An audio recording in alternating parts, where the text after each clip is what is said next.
Hi, everyone. If you'll give us just a moment or two so that we can get the zooming, that would be appreciated. For the current LSC members, it will be helpful if people are able to actually have their videos on. It just helps as we're running through this. Thank you. I appreciate that. We are asking everybody who is not a current LSC member to please mute yourselves at this point in time. And we will go ahead and get started with our call to order. So it is 5:30 and I call to order the Jones College Prep LSC meeting, the last one of this calendar year 2020. Thank goodness. Looking forward to 2021 of December 8th. I'm going to do a name roll call. When I call your name, if you can please unmute yourself for the LSC members and let me know that you are here. And Ellen, I just want to make sure that you are ready for taking notes. Yes, thank you. Okay, great. Thank you. All right, roll call. Kim. Hi. Okay, I see you. You're on mute. I saw your hand. Is there any way to unmute? Now I can. I couldn't. Yes, thank you. Okay, great. Thank you, Kim. Danaya? Has Danaya been able to join? Okay. Christian? Here. Thank you. Marge? Marge is still connecting.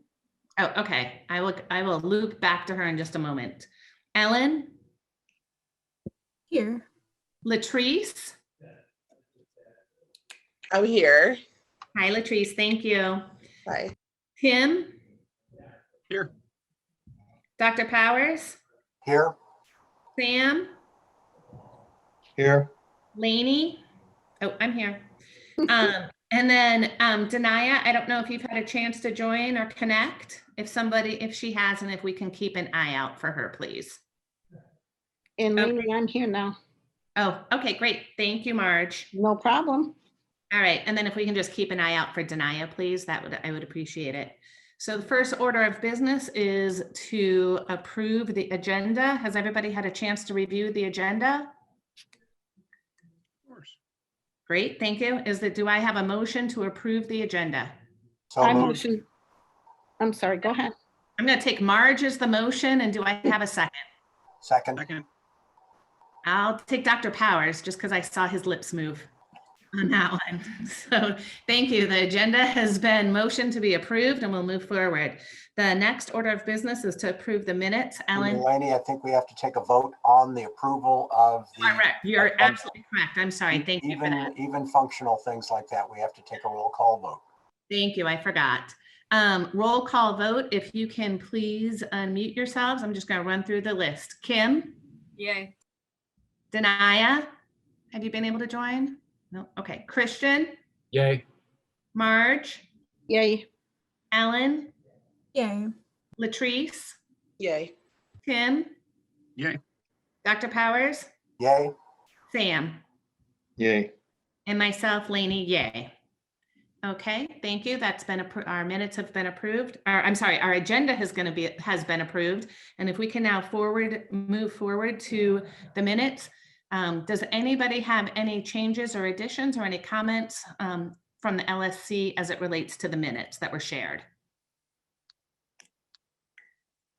No? Do I have a motion to approve the minutes? So moved. This is Christian. Thank you, Christian. Christian moved. Do I have a second? I second. Thank you, Marge. Seconded. We're going to do a roll call vote for the review and approval, or for the approval of the minutes. Kim? Yay. Danaya?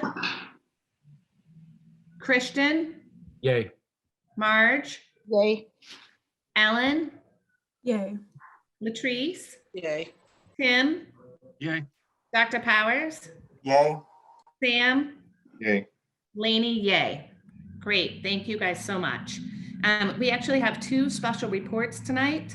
The first one is going to be from Dr. Powers, and it is the state of the school. All of these materials will be shared on the LSC website, which is hosted on the LSC page of the Jones College Prep website. Sorry, that was a bit of a mouthful. Dr. Powers?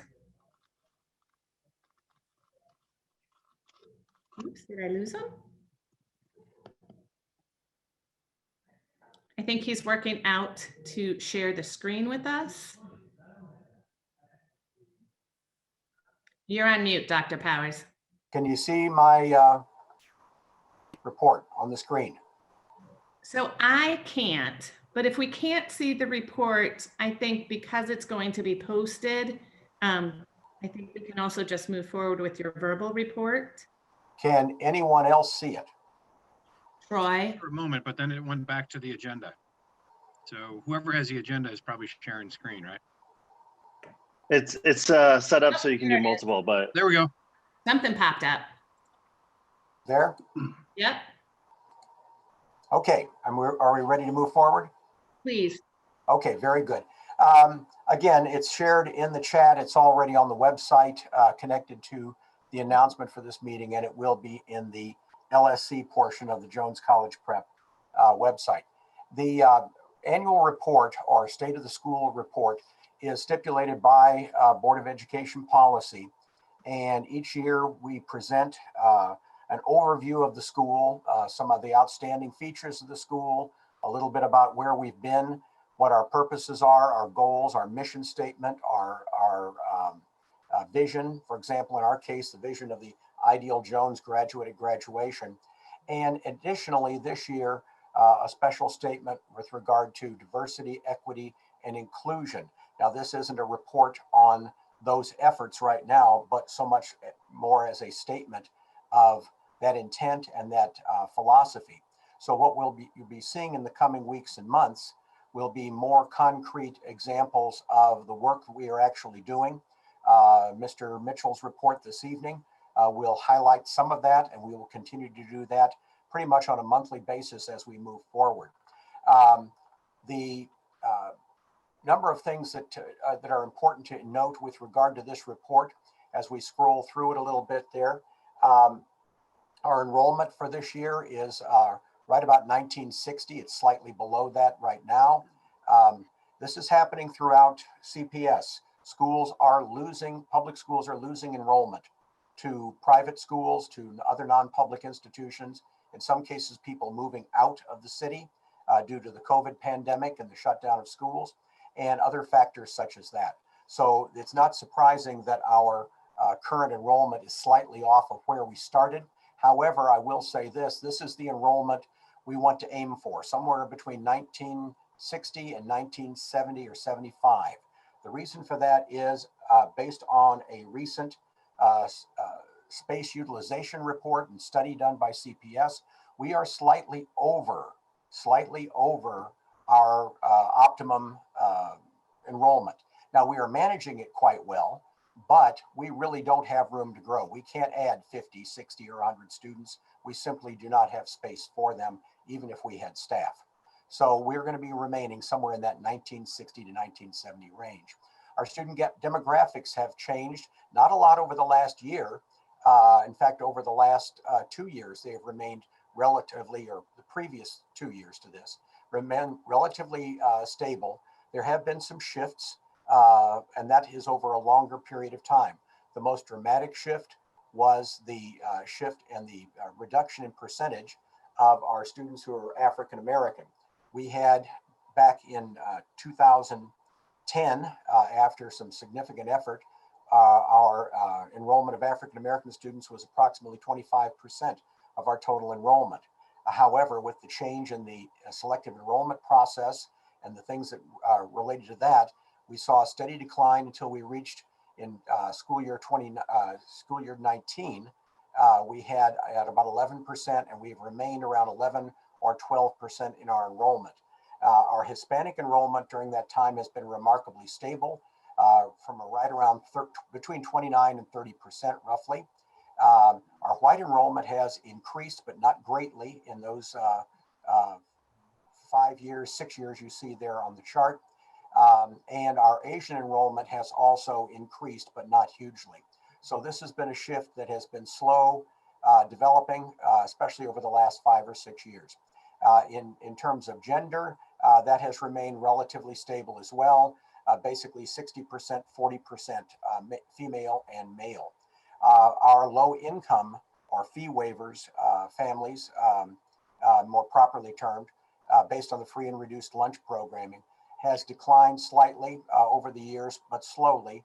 Right now we stand at 35% for this year. However, I am not absolutely fully confident in how accurate that is. Again, because of the COVID situation, we may be dealing with some inaccuracies, not so much in how we've managed the data, but in how it's been reported to us and applications and so forth. But again, as you see, 35% is not much different than the previous year of 36%. And going all the way back 6 years ago was about 40%. Our demographics are also shown here with regard to a graph. And again, not hugely changed over the last 2 years or previous 2 years. Staffing has normally been a major part of this report. However, since we have reached basically capacity, our faculty and staff size has remained relatively the same. 2 years ago, we did add 5 positions. This year, going into this year, we actually lost 2 positions out of our diverse learners program. And that was out of our ODLSS budget. So we had no control over that. It's not part of our discretionary budget. Our student achievement using the SAT and the PSAT, NMSQT sequence that we are all doing in the state of Illinois was disrupted badly due to the shutdown of schools. As you can see, for the class of 2021, the current seniors, we still have a to be determined for both the SAT score out of 600 and the met or exceeded standards, because the students didn't finish taking that exam until later in October.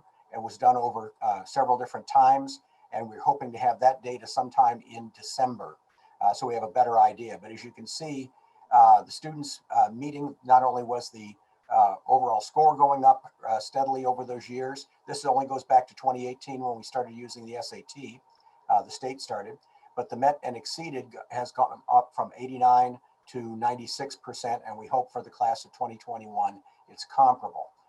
If you look over here at advanced placement on the right-hand side of the screen, you can see a pretty dramatic story. When I first came on board as principal of Jones in 2008, we were not wide open as far as allowing students to enroll in advanced placement courses, other than routine prerequisites in terms of earlier coursework. In other words, the students were largely being cherry-picked, which was a common enough practice, but against College Board philosophy and policy.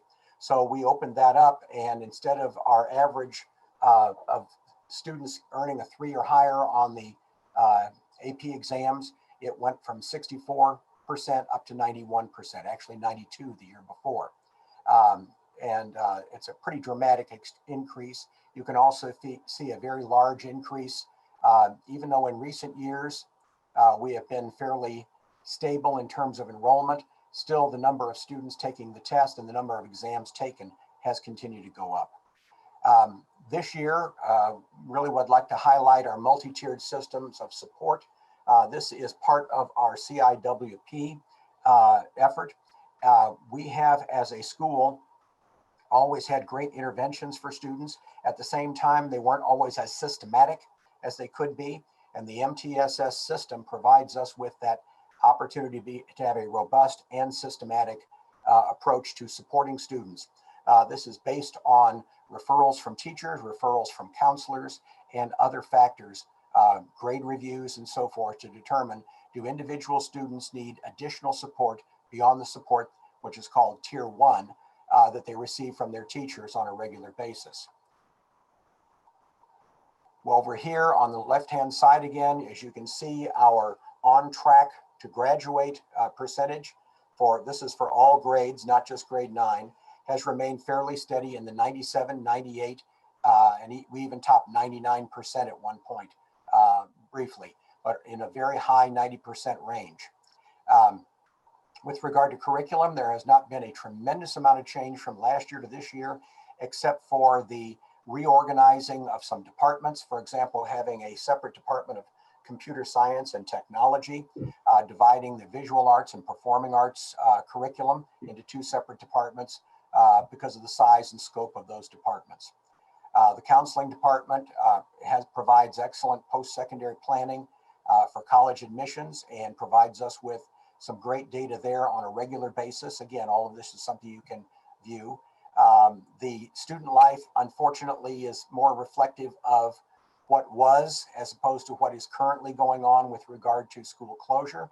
At the same time, we're making every effort we can to try to keep our students actively engaged, not only academically, but with each other and socially. So we're going to keep moving on that. And as we move back toward in-person instruction at some point, maybe not this school year, but by the beginning of next year, at least we hope so, we do have a very active life of the school, I like to call it, with many students, high percentages participating in extracurricular activities of all sorts.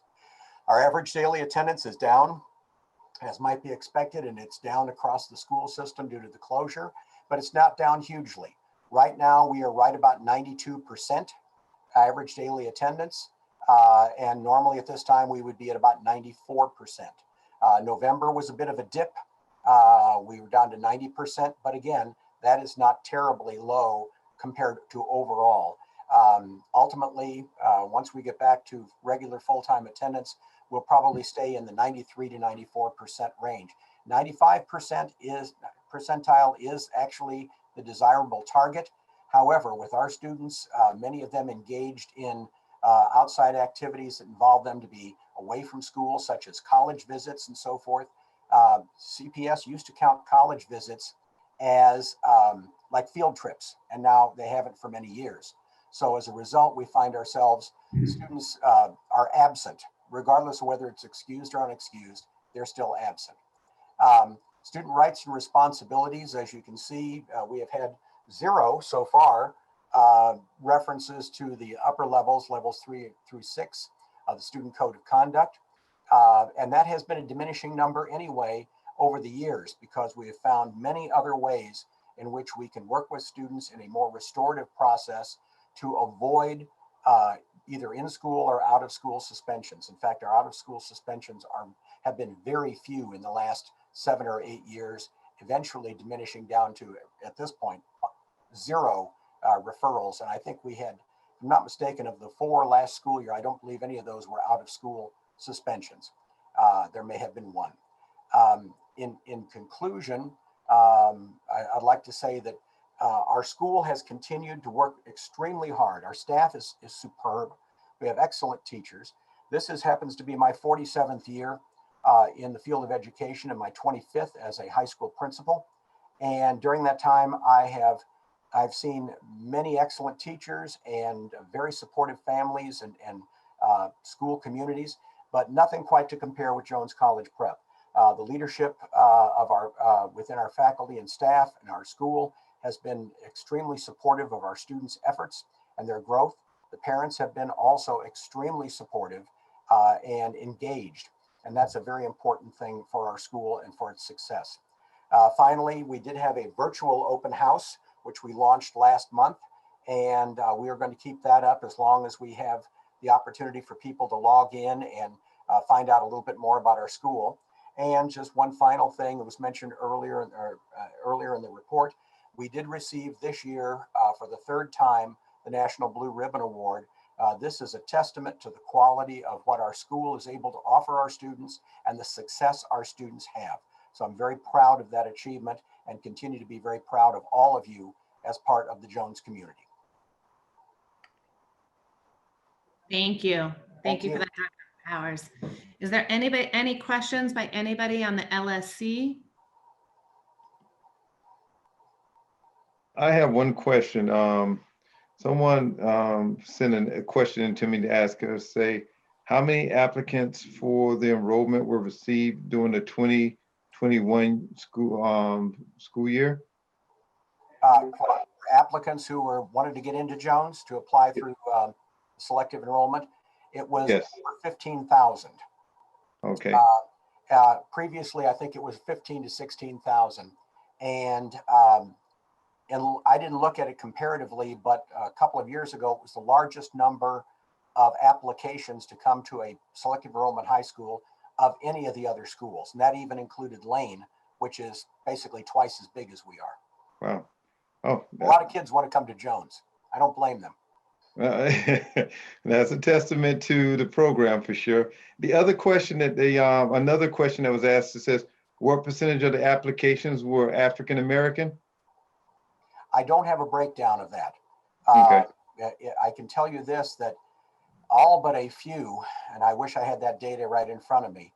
There used to be a time, you go back maybe 10 years, and the students who were accepted to Jones were either had Jones as their first, second, third, or fourth choice.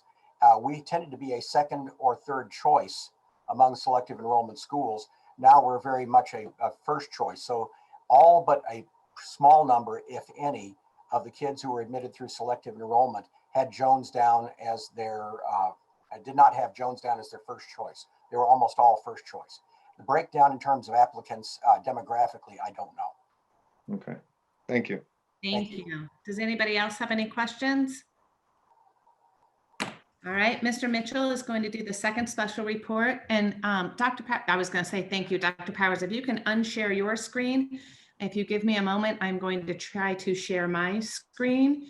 And Eric. Lainey, I think I have privilege to share it myself, so we can try it that way if you want, if that's easier. Yeah, go ahead, because then you can be in control of when you want to move forward or not. All righty. Let's see. Can everyone see my screen? We can. You're in edit mode. You might want to go into present mode. Yeah, I'm trying to get there. Let's see. Oh, let's try from here. Is that better? Yes, thank you All so right. much. Appreciate it. Real quick, this is just a a follow-up. The following is a progress report framed through the 3 priorities that I've shared with you all at previous LSC meetings.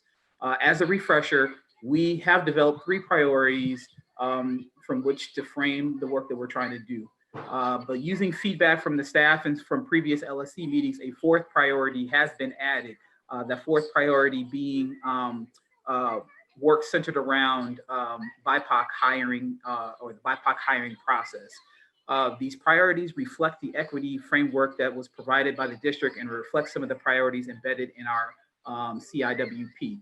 An updated plan is being completed with that additional 4th priority, so that won't be a part of the presentation today, but I did want to just acknowledge that from our last time that we met, that has been included as part of our conversation.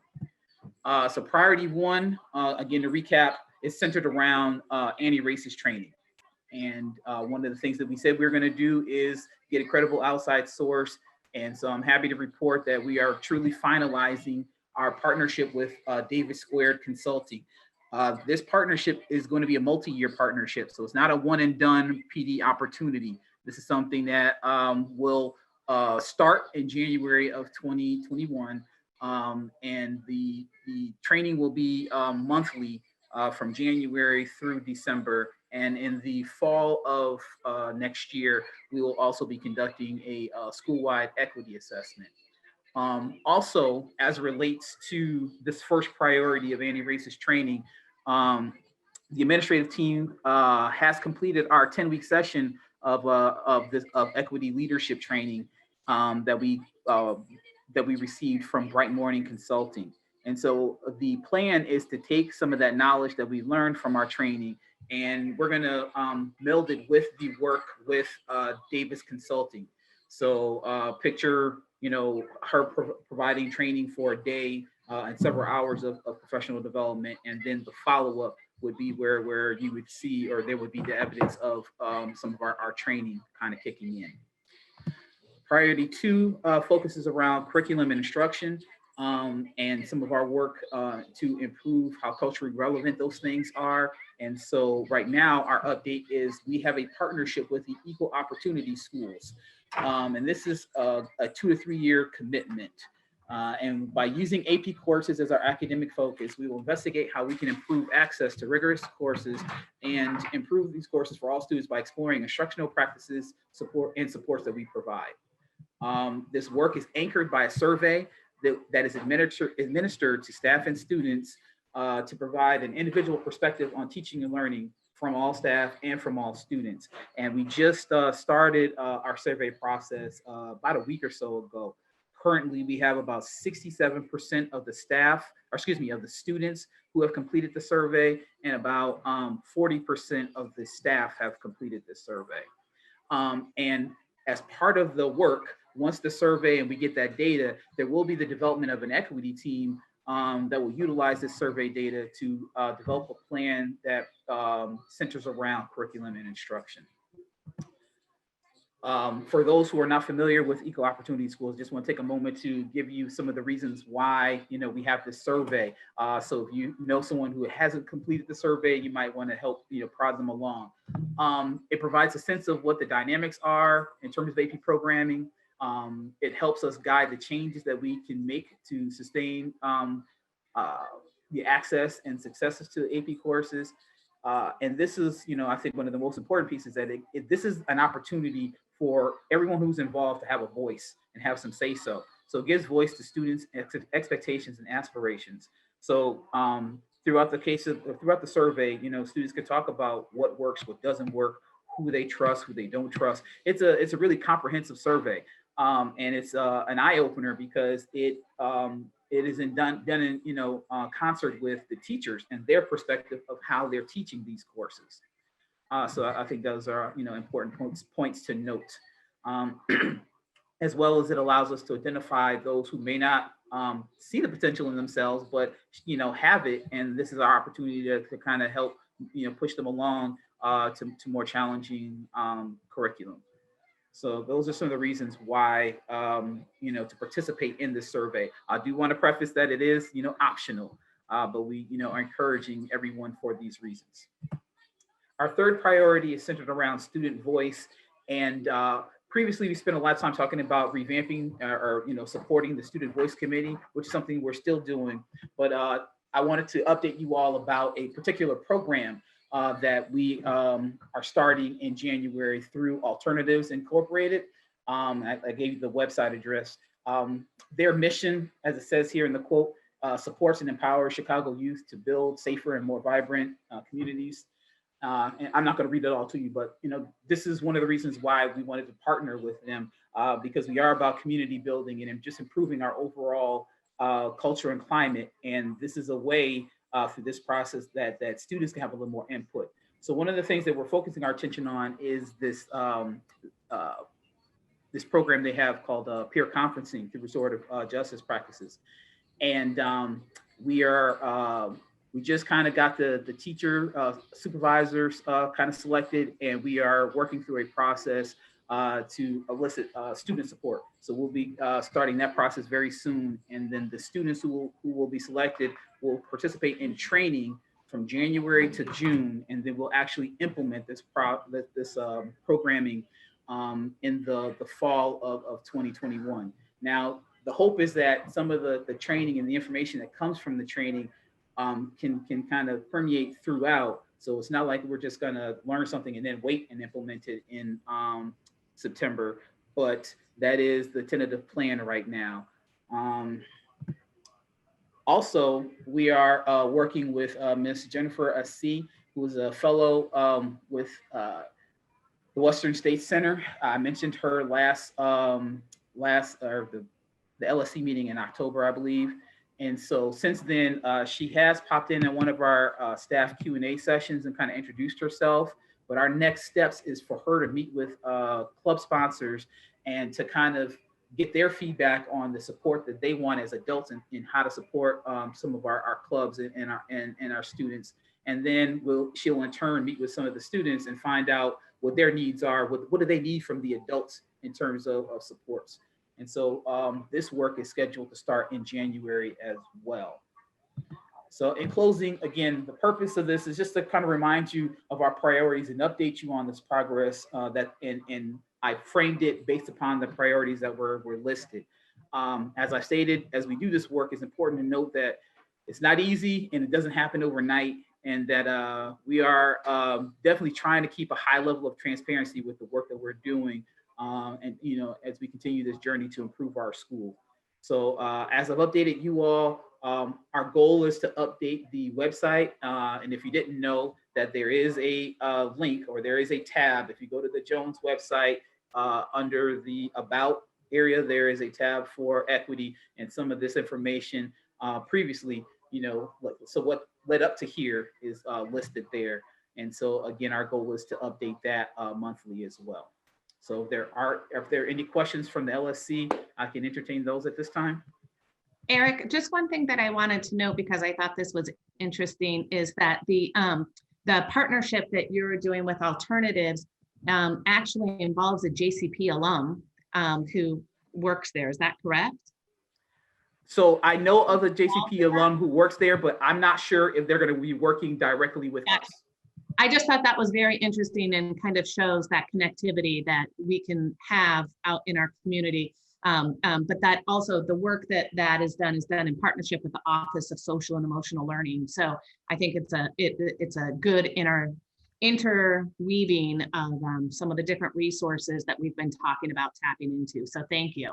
And one last point, I do want to mention that I want to say maybe it was 3 LSC meetings ago, maybe sometime in the summer, a JCP student mentioned this as a potential, I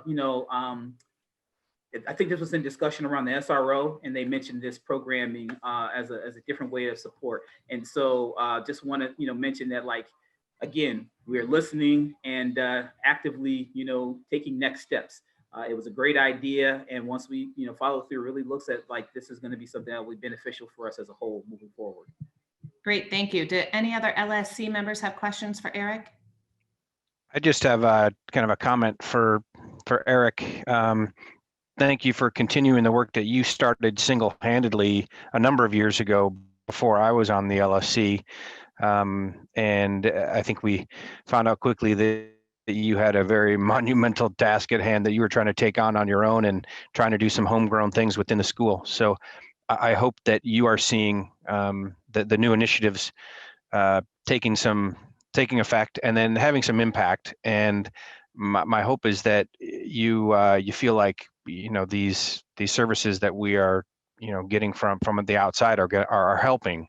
Because I know you were trying to do, programs with teachers and with students, and it was just too much to ask of you. So I just wanted to get your thoughts on that, and how things are going compared to where they were 2, 3, 4 years ago.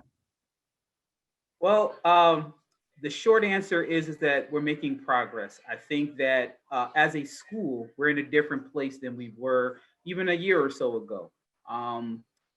This is, as I've said multiple times, it's not easy work.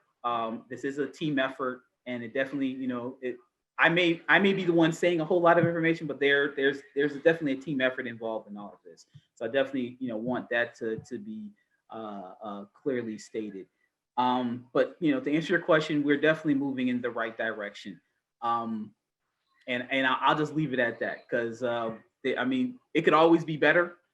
We could have a little more connectedness. But I think from a leadership standpoint, we're definitely trying to make sure, again, as I just said, we're as transparent as possible. We do have a lot of balls in the air, so we're trying to do a lot of different things, but we're trying to make sure we do each of them well. So it may be slower than some people want, but I do think we're definitely making progress. Great, thank you so much, Eric. Ellen, did you have a comment? Yeah, I had a few questions if we have time. I think we do have time. We always have time. So a few questions. First off, Mr. Mitchell, are you able to share that PowerPoint slide deck on the equity page on the Jones site? I just wanted to check because I got to glance at it. It's in the chat room too right now. Yes, I just wanted to make sure that it was going to be posted publicly for those who aren't able to make the LSC meeting, so they can see those slides. And then I had 2 more specific questions about the work. And one of them I know I've asked before. For Davis Squared, I believe you've mentioned that they're in the process of being approved by CPS. as a vendor, any updates on that? I'm sorry, I keep asking the same question. So no update on the vendor status, but there are other avenues that we're looking at, and we'll have a concrete answer as of Thursday or Friday of this week.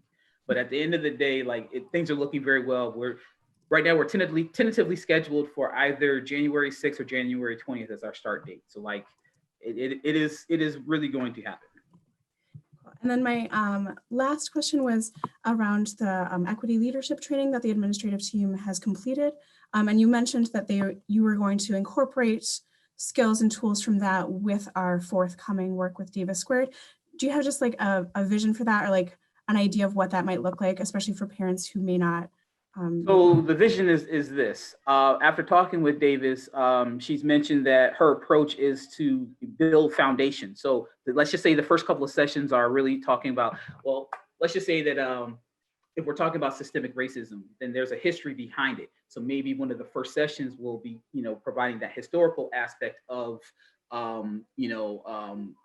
systemic racism, and perhaps something about white supremacy culture. And then we may, at a later point in time, have a different conversation about some white supremacy indicators. And, we've been kind of trained on how to facilitate that conversation. So that would be an example of taking some of the information and some of the tools and applying it in concert with. So, I mean, that will be an ongoing conversation with Davis, because, she has kind of her toolkit of what she wants to do, but her purpose is to work with us on what's going to be best for our school. So that's going to be ongoing. So that would be kind of the best example I could give you right now. Thank you. Anyone else? If not, then I'd like to be able to move forward onto the reports. Anyone else? Okay, great. Thank you, Dr. Powers, and thank you, Eric. I appreciate that. And as we'll be looking forward to seeing more updates on that. We are going to move forward with the committee reports right now. From a chairperson report, I am actually going to cede my time so that we can move forward to the principal report. If you have anything to add after Dr. Powers, after you've already done the state of the school.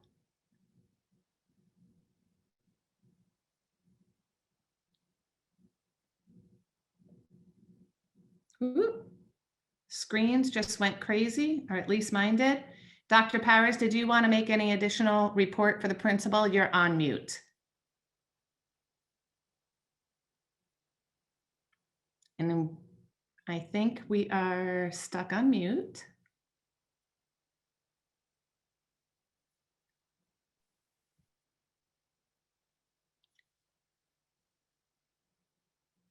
Troy, can you help unmute Dr. Powers? I have it now. Oh, okay, great. I'm sorry. Anything else that you wanted to various add? bars, they tend to disappear. Can Yeah. people see the report? I shared the report. Yes. Okay, very good. Just real quickly, the first several items we've already discussed. I wanted to mention some personnel updates. As I think all of you know by now, Dr. Plunkett's husband, Ed O'Neill, passed away last Thursday, suddenly and very unexpectedly. So Dr. Plunkett is not going to be around for a while. I'm going to be urging her to take as much time as she needs to be with her children, and make sure she is ready to come back to work when she's ready to come back. In the meantime, myself, other members of the administrative team, Mr. Mitchell and Dr. Fay, have taken on a number of those different responsibilities that Dr. Plunkett was doing.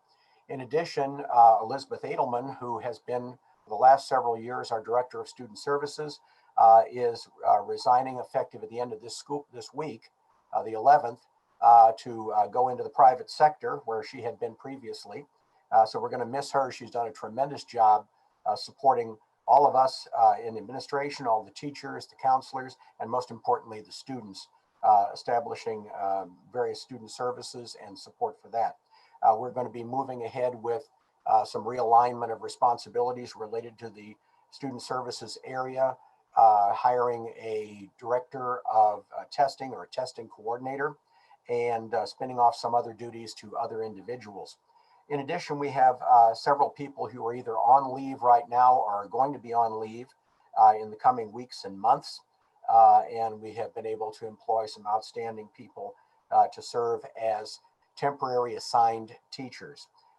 We'll have more information. I can share more about those individuals as we get closer to the time of when they will start working. I already mentioned in-person instruction for high schools, not likely in the short term, but there are some things that are affecting Jones and do impact Jones, and that is the Diverse Learners Cluster programs.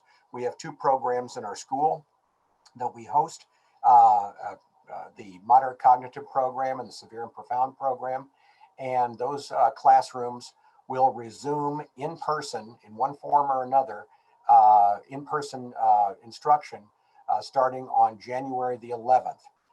More details will follow on that because we do not have all the details yet from CPS, but we're going to be in that process of developing that, how to support the students who come to school and how to support those who elect to stay home and work remotely.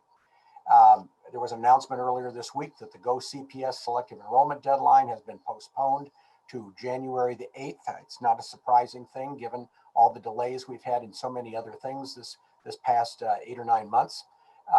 That means that the selection process, the announcement of invitations for students to come to schools will probably be pushed off into possibly sometime in April, mid to late April, difficult to know at this point. National Merit Scholarship Program, all of our students who had the opportunity to take the PSAT, NMSQT last year at other schools because CPS schools were on a work stoppage at that time, plus taking the SAT, which allowed them to qualify. We ended up with 27 semifinalists for the class of 2021. That's the highest achievement. Almost all semifinalists will go on to be finalists. This is the largest number of semifinalists we have ever had at Jones College Prep, even though we've had basically the same enrollment now for the last few years. It's a tremendous jump, and I think it's a great testament to how hard those kids were working. For our juniors, they'll be taking the PSAT, NMSQT, that is the National Merit Scholarship Qualifying Test. They'll be taking that January the 26th. That'll be during the school day, and we will not have other classes that day. And finally, just a brief mention, because I have no more to be able to report on that, we are going to be receiving, coming from CPS funding, some major renovations to a number of our science labs, especially in the north building, as some people call it, the old building, primarily chemistry labs. It won't be every single lab, but we're going to have some major upgrades from where we were, because the labs as they are right now are pretty much the way they looked in the 1990s. And a lot needs to be done, and we're going to make some major steps in that direction. Hopefully have that all in place by the start of next school year. And that concludes my report. Thank you. Not that the 90s were all bad. There were some good hairstyles that came out. The 90s were okay. The 90s were okay, but things got worn out.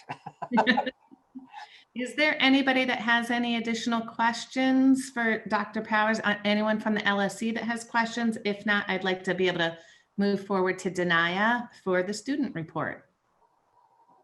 You know, anyone? Denaya? Hi. Hi. Okay.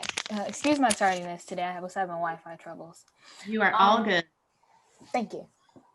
So I just had a few things that I wanted to ask about. The first is I wanted to follow up on my report from the previous LSC meeting where I talked about classes like gym and art, where some equity issues were going on about how well students would be able to complete assignments that they were giving, namely assignments like running a mile and things like that. And I know I brought it up and it was kind of a rush because that was kind of like the meeting where we had those video bombers, but I wanted to know if the administration had followed up with teachers, if they had any plans to talk with teachers about equity in the classroom and giving out assignments that are, that all students are able to complete safely. I can respond to that just briefly, Denaya. You're right. I think the remote learning places tremendous amount of burdens on people, and it varies tremendously from student to student and family to family. I've already addressed some of this with the physical education classes, the teachers, and also in areas of art where there are materials used and so forth. And basically, I've asked teachers to show flexibility in terms of what students can do to fulfill their class requirements. Right now, the physical education classes are pretty, kids are operating pretty independently, I guess you might say, with expectations set by their teachers. And I'm not including the health classes. Those are standard, and driver's ed, those are standard classroom settings. So we'll continue to monitor that to make sure that students are not finding themselves in any kind of difficulty in fulfilling class requirements through no fault of their own. Thank you for that. And then kind of in that same boat, I wanted to ask a question about finals and what the administration is communicating to teachers about what finals are going to look like, what percentages are they going to be, and whether every class is going to give them, like students are kind of getting like mixed reviews or just kind of like hearing different things from different teachers about what finals are going to look like. And I think that obviously, like, you know, like you just said, Dr. Powers, in a setting that's so stressful, where a lot of students are struggling to complete work, a lot of students want to know like what finals are going to look like and what the expectation is going to be for finals. Again, another very good question. We have communicated with the teachers very clearly that we're going to have, going back to last spring, because everything kind of fell apart toward the end of the school year, we simply, waived having finals at all. However, since this fall semester is so much more well-structured, more well-planned and executed by our teachers, we've decided to go ahead with, when I say finals, I put that in quote. During the first week of February, there's an AB rotation of 4 days. During that time, teachers will provide their students with a final exam, again, in quotes, a project or something else that is a culminating event. Now, it does not have to be a comprehensive written final. It can be a number of other things. In some classes, it could be in the form of a performance, a demonstration, any one of a number of things like that. And it will not have the same weight as has been typically in the past. For a number of years, we had set our the weighting for a final exam or semester exam, I should say, at 20% of the semester grade. We started mixing that up last school year, allowing departments to vary that between 10 and 20% at 10, 15, or 20% weighting. This time, because of all the challenges of remote learning, we've let each department determine its own weight for that final exam or project or whatever it might be. Most are opting for about 10%. I think within one department, they've got it divided between two weights based on honors versus advanced placement in the same subject.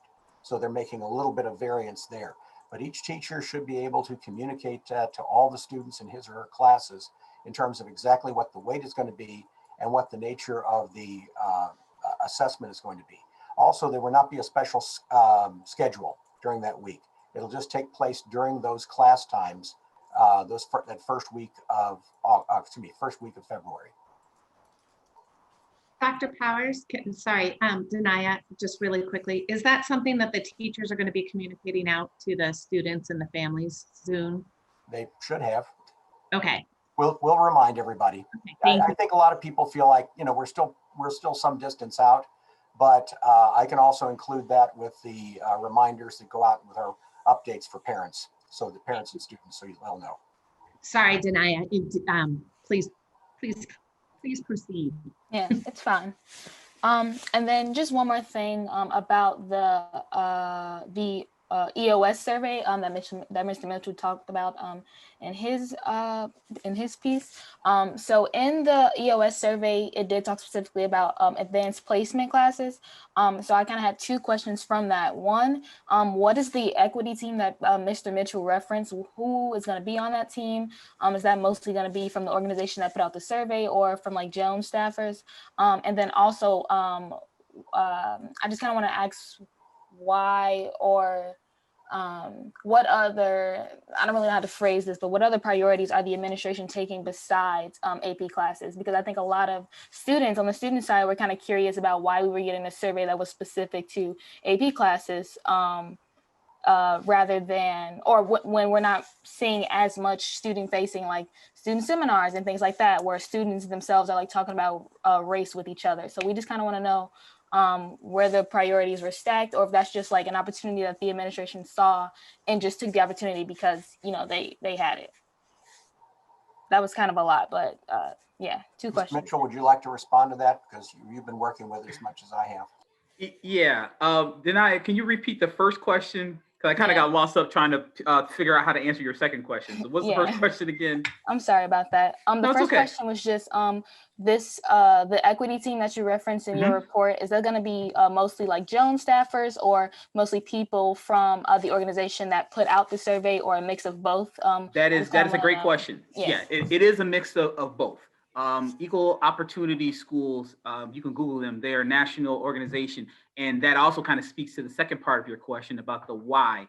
So, you know, they're looking at equity because from a national perspective, there are a lot of schools where they don't have academically rigorous coursework. And so AP and IB programming has been noted to be that kind of rigorous type of learning. So that is the tool for how they want to have the conversation. Now at Jones, clearly, like you mentioned, we have other classes besides AP, but if we look at how we're teaching and learning using that as the framework, then that can filter into other classes. So yeah, like AP is the starting point and the talking point, but we envision as an opportunity to improve teaching and learning across all of our classes, okay? But again, because of EOS and where like what they focus, that was kind of our foot in the door to really have a more fruitful conversation about equity and how our students perceive the learning that they're receiving. And also the last piece is, I believe 2/3 of students take AP courses. So it impacts a lot of students, AP itself. AP courses impact a large portion of our students. So again, this was an opportunity not just to check a box, but really to create some data and create some dialogue about how we do teaching and learning at Jones. Okay. Thank you. Yeah, that makes sense. Thank you. Denaya, do you have, whoop, did you go? I lost you. Denaya, are you still here? Do you have anything else? No, that was it. Thank you. All right, thank you. Ellen, I'm not sure, is you and Kit are, I cannot speak tonight. The teacher's report will be next. I'm not sure whether it is Ellen or Kim who will be doing that, but if you can please share. Yeah, absolutely. Actually, two PPLC members, Olivia Guerrero and Heidi Park, will be delivering the PPLC report. So if we could make sure they get unmuted, that would be great. Troy, are you able to unmute Olivia and Heidi?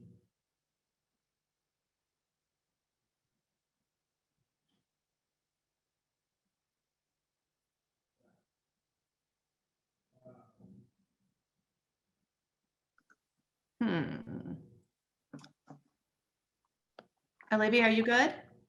Yeah, I'm good. Okay, great. And Heidi? Yes, thank you. Hi, thank you. Please proceed. Hi, thank you. So since the November LSC meeting, the PPLC has surveyed staff on culture and climate questions, some of which are similar to the 5 Essentials survey. So the PPLC is sharing the survey results with the newly elected LSC, including a side-by-side comparison with data from 2018, when the PPLC administered a similar survey.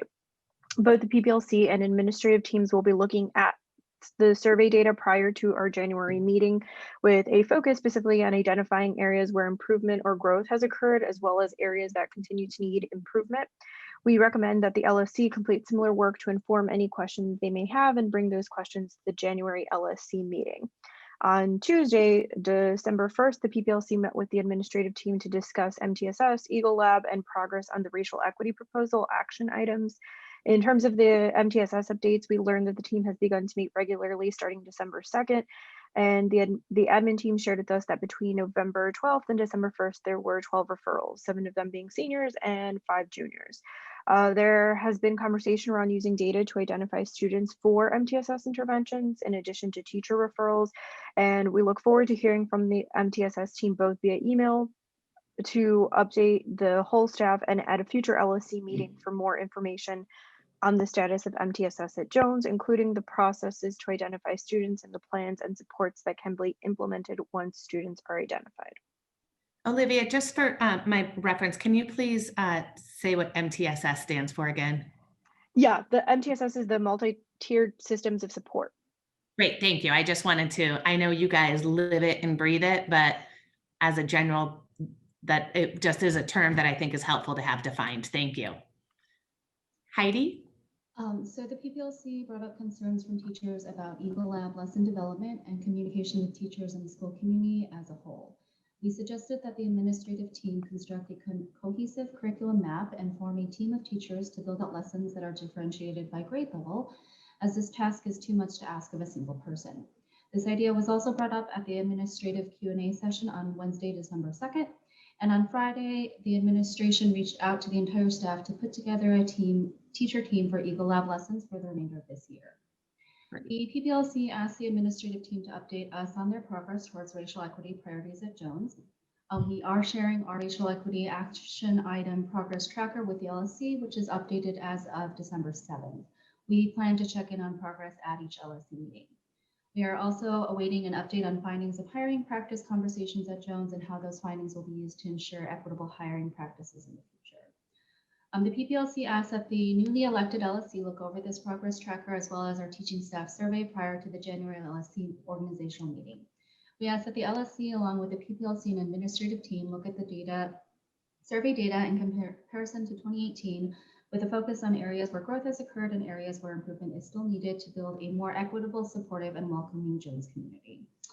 And finally, the PPLC also expresses our deepest condolences to Dr. Plunkett and her family. We know that our school community wishes to support the family, and we hope to support Dr. Plunkett both professionally and personally in this difficult time. Thank you, Heidi. I know many of us share that same sentiment, so thank you. I appreciate that. Does anybody on the LSC have any questions for Olivia or Heidi? And thank you both for sharing the information, and thank you for defining MTSS. Anyone? Okay, great, thank you. We do have one piece of unfinished business that I would like to tee up Tim Peterson to share with us.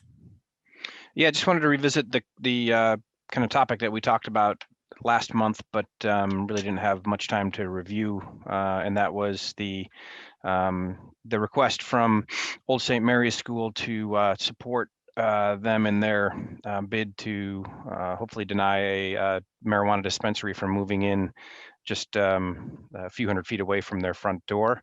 And you know, as I mentioned last month, it's kind of a I don't know, show of solidarity amongst schools in the neighborhood. There's other schools that have sent a letter to the mayor and the alderman. And earlier this morning, the person from Old St. Mary's School who was driving this effort sent me an email that I forwarded out to the entire LSC that had a article from Crane's Business where Alderman Dowell had come out against this dispensary, and she wants to work to find a different location that isn't so close to a school. So I just wanted to clarify, Tim, she's not necessarily against the business, but it's the location of the business, because there is a city statute that no dispensary can operate within 500 feet of any school. This particular dispensary is 502 feet and shares entrance and exit for the back alley area. So there are concerns about safeties. And I just want to remind some people, if they weren't part of this, when the dispensary information first came out and Mayor Lightfoot had the no zone of the loop, we as the Jones LSC did ask that if she would consider extending that to encompass our area as well. So that letter was sent, I believe, a year ago, maybe a year and a half ago. yeah, October of 2019, we sent that to Mayor Lightfoot. I don't want there to be confusion. It's not that this is saying no to a private business. It is saying no to a location that is potentially, right there next to the school.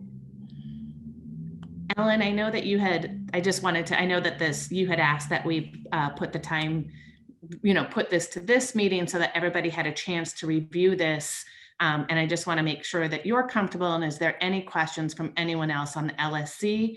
And the motion that I'm going to ask if it could be put forward, if there is no other questions, is whether or not we as the Jones LSC want to endorse this letter to support the request from Old St. Mary's.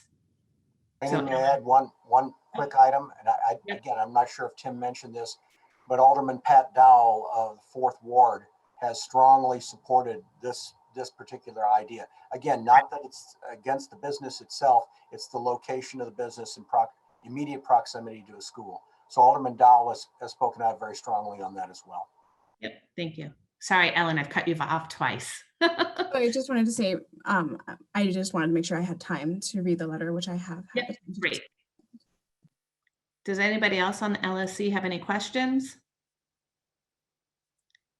Is there anybody that wants to put forward a motion to sign this letter in support of Old St. Mary's, requesting that the dispensary not be located in close proximity to them? I motion that we sign that letter.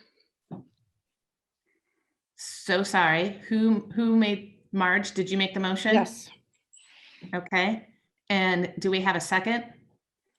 Second.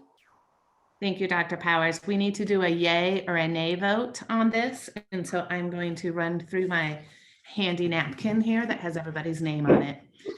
If you can please take yourself off of mute so that we can hear your verbal. Kim, can you not unmute again? Boy, are you able to unmute the, thank you. Oh, there you go. Okay, Kim. Yay. Denaya. Yay. Thank you. Christian. Yay. Marge. Yay.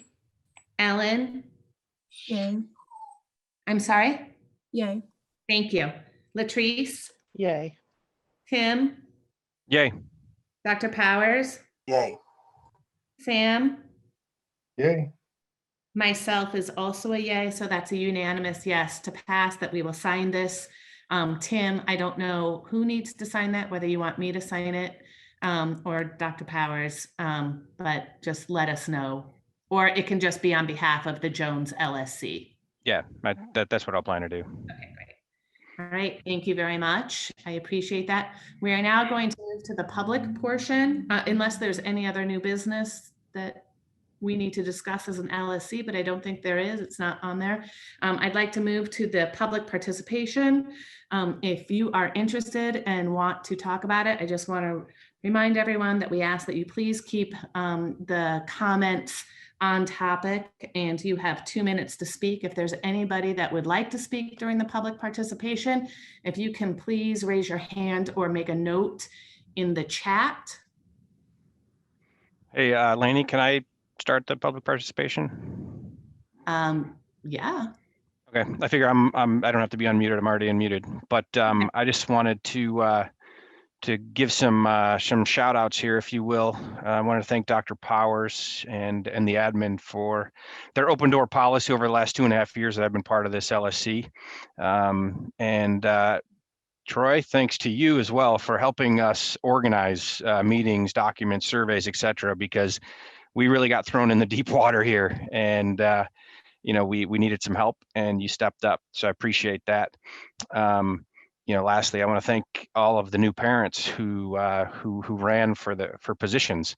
It's pretty amazing the involvement that we have now, because I looked at the vote tallies, and Mary Beth Lally and I were the leading vote getters, if you will, 2.5 years ago, and my vote total doubled from that year, and obviously it wasn't in the top 6. So it's great that we've got this engaged group of parents, and I know that everybody's heart's in the right place, and I'm looking forward to seeing what happens in the next. I'll be here through 2023 with a student, but don't have any plans of moving out of the neighborhood. So I just wanted to give those thanks and appreciate the time I've been able to serve the school. Thank you. I am going to ask, we have 3 people who have asked to participate in the public comment at this point in time. JY Sun, Jai Sun, if you are able to unmute. Oh, hi. Can everybody hear me? Yes, hi. Hi, everybody. I'm JY. I'm a community member. I just moved to the Loop from the South Side a couple of months ago. So this is my first Jones LSC meeting. And it's so nice to see everybody here and the turnout being so high. I'm not entirely sure what the process is for this, or if this is even the right platform or forum for this. But I did hear that there is an opening on the LSC for a community representative spot. If that's not the case, feel free to correct me. And if that is the case, I am certainly interested, being a new community member, in potentially joining. Again, I'm not entirely clear on what that process would be. I understand there was an election very recently. But since I do have 2 minutes, I'll just quickly share a little bit about myself. So I am a former educator. So I was a high school social studies teacher in the Hawaii public school system for several years after I finished undergrad. I grew up in Delaware, and then graduate studies at the University of Chicago brought me to this lovely city. So I did my graduate degree in data science.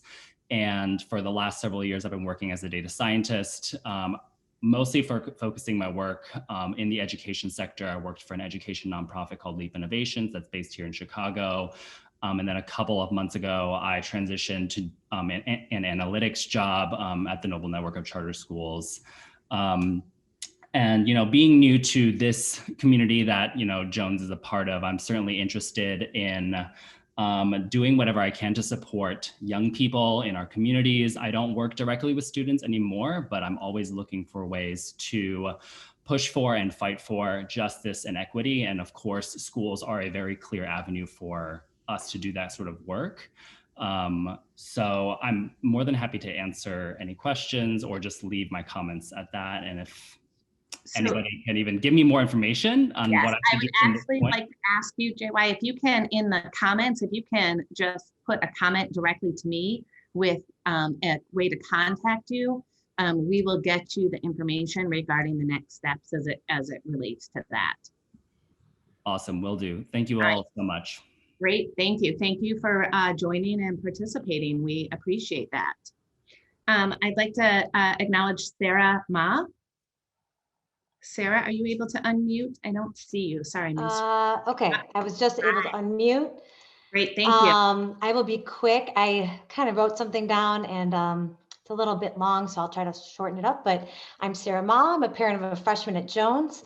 I just want to say a few things tonight. As a newly elected LSC representative that will begin my term in January, I just wanted to thank everyone for participating in the recent election. I know that mail-in balloting was a little challenging with all the address validation, but we appreciate the work that the Office of Local School Council Relations put in to ensure a transparent and fair process. And I'd like to thank Dr. Fay for his work in being a first-time election coordinator. I know that was new for him, but he was very responsive to my emails and concerns. And I want to congratulate all the new members. I'm really looking forward to working with everyone, and to thank our outgoing LSC for volunteering their time and energy to support the school, especially during this tumultuous year. So what's next? So you may know that I ran with the slate of like-minded parents in hopes of improving accountability with our anti-racism initiative, improving transparency, and collaborating with other LSCs to demand better policies at the district and state level. So I just wanted to clarify a few things. So what does this mean and what does this not mean? What this does mean is that we're hoping to form an equity committee under the LSC. A formal committee has to have follow OMA, and it will be held accountable by the LSC. But that won't change the good work that's already happening. It's just a way to ensure stakeholder voices are heard and make sure that people that feel like they're other feel like they're seen and heard. It does mean that we want a budget committee for the LSC. We really think transparency and spending will yield stakeholder trust. It does Sarah, mean, yeah. We have so many people that want to do the two minutes today. So I'm going to ask if you can please wrap up. And I know you guys are going to have one more thing, which is what I want to say. Oh, what happened to my thing? I really, want to just say this one last thing, if I can find out where it is. Sorry. Okay, so my last thing. So what does it not mean? It does not mean that there's going to be a power struggle between the LSC and the Friends of Jones organizations. I've heard rumors about this already, and I just want to squash those. I've been through this before, and trust me, it's not worth it. Working together is much more fulfilling, and I know that we can do it. That's all I'll say for now, but looking forward to our January meeting. Thank you. Great, thank you. I'd like to recognize Roberto. And again, Roberto, if you can stay with the 2 minutes, we'd appreciate it. Are you able to unmute? I can't see you. Oh, there you are. Can you hear me? Yes. Yes. Thank you. Thank you. I would like to take this opportunity just to express my sincerest condolences to Dr. Plunkett and her family. It is good to see the community support her family. I would also like to acknowledge and thank the local school members for their service to the Jones School community. It has been a very difficult and demanding year on many individuals and their families due to the pandemic and the civil unrest caused by the social inequities and injustices that touched every corner of our lives. You all began the work to address these historical and ongoing structural and system of inequities within the Jones School community. And I hope that I, along with my newly elected local school council members, in some meaningful way, are able to improve the Jones experience for every student and their families.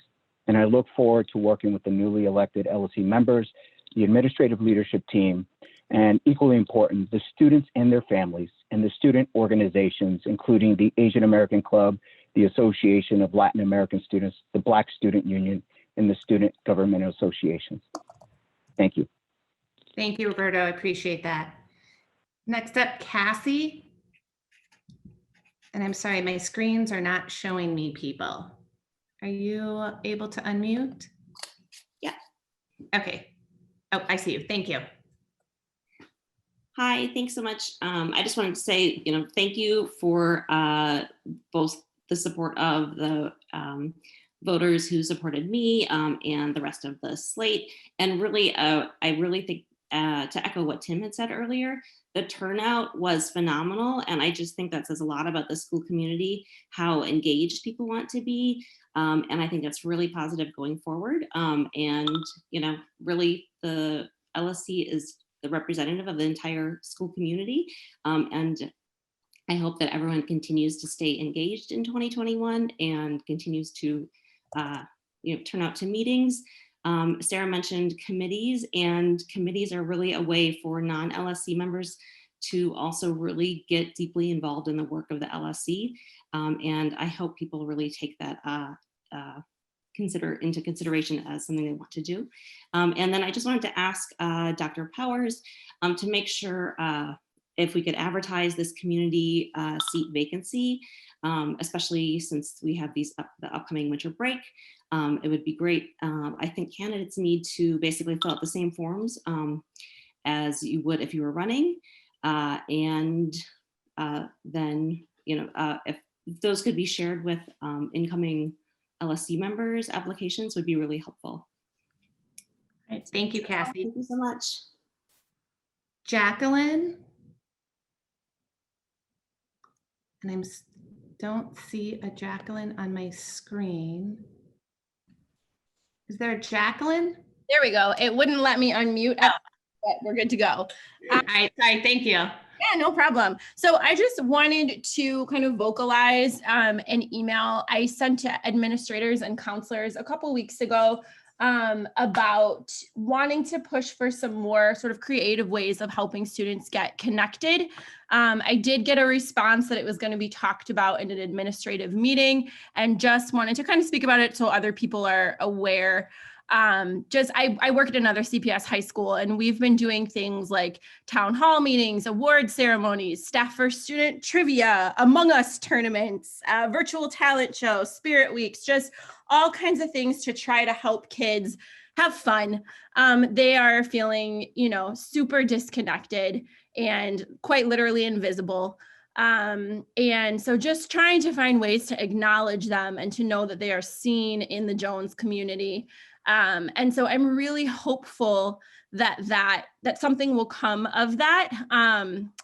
Yeah, and I just, like I said, I sent the email, but wanted to also just vocalize it kind of publicly with the hope that, we'll be hearing more about next steps and plans, and I'm happy to collaborate if there's opportunity for that. But yeah, just wanted to kind of, it's not a question, but just wanted to kind of put it out there. So thank you for the time. Great, thank you very much, Jacqueline. One quick thing that I do want to say is if your students don't follow their each one of their grades, their student reps, I do know because I have a junior that they are trying to do some of those things online. So I know, for instance, like on the juniors Instagram, they're doing things like a Spotify list. So I think there is also some student organization around that. So I just want to share that as well. So thank you very much. Mr. Slater, I don't see, oh, there you are. If you can unmute. Hi, thank you very much. All right, let me unmute. Hopefully my voice will stay with me. Good evening. We gotcha. We hear you. Good evening, good evening. It's good to see these numbers now. I know when I first started coming, it was like only, I guess, Roberto and I, myself. Yeah. That we've expanded. But anyway, I had some questions about Dr. Powers, your report, and I really appreciate you presenting the numbers. And it kind of struck me, hopefully I'm wrong, but when Dr. Robinson asked about the number of applications and you said it was 15,000, and then I looked at the percentage of Black students, and then just using round numbers, we probably had about 500 freshmen. That means 55 Black students were selected out of 15,000. That kind of knocked me over. And I think we really need to dig in and find out what is that percentage of Black students that are applying? Because 55 out of 15,000, that didn't add up at all to me. Thank you for stating that. I don't think if that is something that Dr. Powers can get back to you on. I know he stated that he does not have those other numbers there. I would like to be able to move on. And I know you guys. But I think that's probably something we definitely need to put as an action item, or at least the LSC should have that as an action item to find out. Because if you're saying all of this stuff about equity, but then we're not getting the students in the school.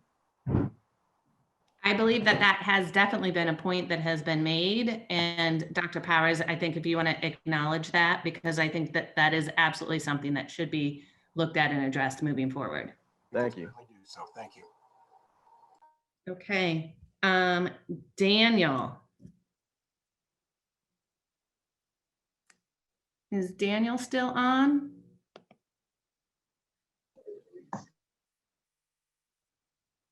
Daniel, you're on mute. I just found you.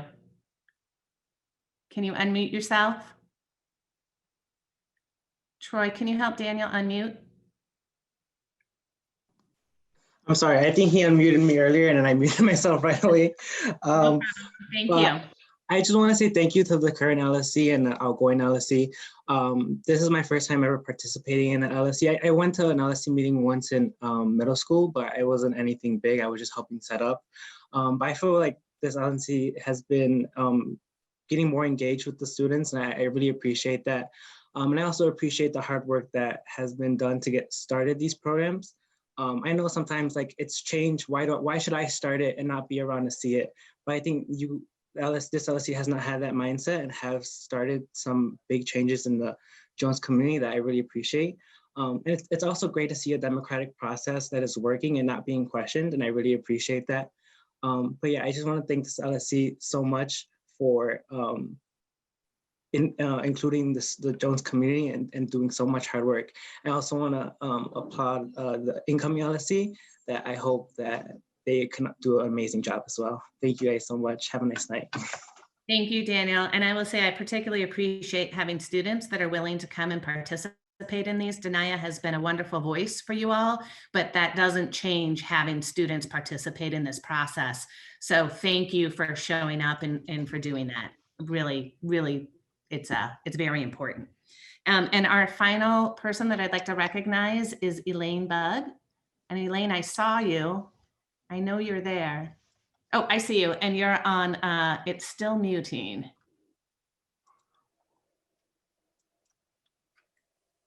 Oh, hi, Elaine. Thank you. Hi, can you guys hear me? Well, let's try it again. How's that? Good. So first of all, I just want to say thank you for those who have served as LSC members. We appreciate all that you've done in passing the baton to us and entrusting us to continue the work that you've done. I had a question, and I guess Mr. Slater, we were on the same wavelength, and it was in regards to the report. I'm so excited about all of the great things that are in there. We are at a wonderful school. But I wanted to know, Dr.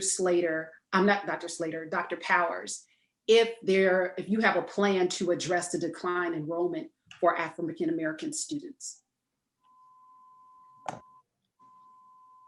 In a short answer, yes. We are working to do everything we can to try to boost the enrollment, especially of African American students, which is the only demographic that we've seen a significant decline over the years. So definitely we have things that we are doing, things we will continue doing, and things that we will try to develop to try to change that. Working within the confines that we have of the selective enrollment process, and also the limitations we had this year in terms of recruiting, because we in the past, myself and the other members of the administrative team have really targeted schools where the students have been underrepresented at Jones in terms of our active in-person recruiting. So we're going to continue with that, especially as we have that opportunity the following year to be there in person, and then anything else we can do to communicate as well and get the story out about Jones and encourage students to apply and encourage students to be prepared for that. So thank you. Yes, definitely. And then, I'm glad that you have a plan. One last thing, not sure if this is a part of your plan, but perhaps a You Belong campaign, media campaign with videos that shows that it is a welcoming place, or some of the things that we're doing to ensure that it is diverse and that we get those numbers up. Thank you, Elaine. Thank you. And we're going to have one more person and then we're closing that. We are running almost a half an hour over on the agenda. I want to be respectful of everybody's times. So there was a Rachel, and I don't see someone. Hello, can everyone hear me? Okay, great. I will be quick. I just wanted to say thank you to the current LSC for all of the work and effort that's been put in thus far, and also really excited to work with the incoming LSC.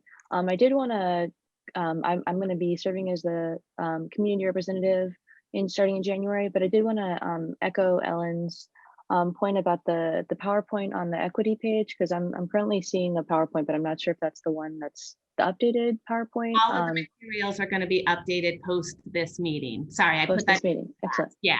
Okay, great, perfect. All right, thank you. That's all. Thank you. Okay, great. Thank you. All right, thank you very much. What I would like to be able to do is, I know that we are running quite over, but I would like to be able to open it up for any of the LSC members before we adjourn, in order to be able to, if there's any other comments that anybody from the LSC would like to make, would love to hear from you all. I'd like to thank everybody who has served on the LSC. It's been wonderful working with you.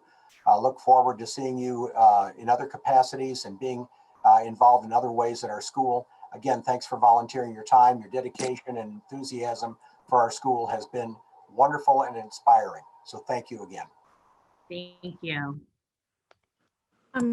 Hi, I wanted to follow up on what Elaine had said during public participation about methods for addressing the declining enrollment of Black students at Jones. So I had a question about the percentage of principal discretion students who are admitted, the demographics for those students. Is that information available at this time? No, it is not. It's something we'd have to go back and dig through. For one thing, on principal discretion applications, there's no indication of race or ethnicity on the applications themselves. So students are selected using the various criteria that are established for that by CPS. And, but we don't have any specific data as to the applications, the racial breakdown, or frankly, even the breakdown of those students who were selected, other than maybe if we were to go back a few years and try to discern who that might be. But again, on the applications, there's no such information available. Thank you. And I would appreciate being able to look at those numbers potentially at the next LSC meeting. Okay, thank you. Is there anyone else from the LSC that would like to say anything? I would also like to add my thanks to everybody for the time in the service. This has certainly been a year, 2020. Don't know about anyone else, but I'm hoping there's some kind of magic wand, December 31st at 12 o'clock, 12 p.m. that, you know, resets us on a new trajectory. So thank you all for your time and energy. I really appreciate that. I do want to echo some of the statements that were made earlier about the increased participation. You know, I do think that is a silver lining in there. It is wonderful to see so many people that are involved. And Amy, I just saw your little side chat. I just want to thank everybody. I look forward to coming back as a parent and participating in the LSC meetings. We have a freshman, so I'll be here for another 4 years. I'm looking forward to that. And also seeing the work that was started continue to move on. So unless anybody else has anything to say, if there is a motion to adjourn this meeting, I will take it. I motion to adjourn for the last time. Thank you, Marge. Well, for 2020, not for the last time, for 2020. For 2020, no, I'm not on anymore, so it's been a pleasure. Thank you. May I get a second? Second. I was like, nobody wants the second? Come on, please. Again, thank you all very much. I hope everybody can get their evening. We need to take a vote. Oh, shoot, sugar. Thank you. All right. I apologize. Our last vote of the verbal vote. Kim. Oh, I lost Kim again. I see your smile, Kim. Ah, I vote to adjourn. thank you, Kim. Danaya. Yay. Thank you. Christian. Yay. Marge. Yay. Thank you. Ellen. Yay. Thank you. Latrice. Yay. Thank you. Tim. Oh, did Tim leave? How you say? I think Tim is off. Oh, Tim is still there. He can't, he's muted or something. Okay. Tim, all right, we're gonna have to take that on the technical, take that as a technical foul. Dr. Powers. Yay. Sam. Yay. Thank you. And myself, thank you all. And may we all have a wonderful rest of the season. Thank you. Bye-bye. Bye.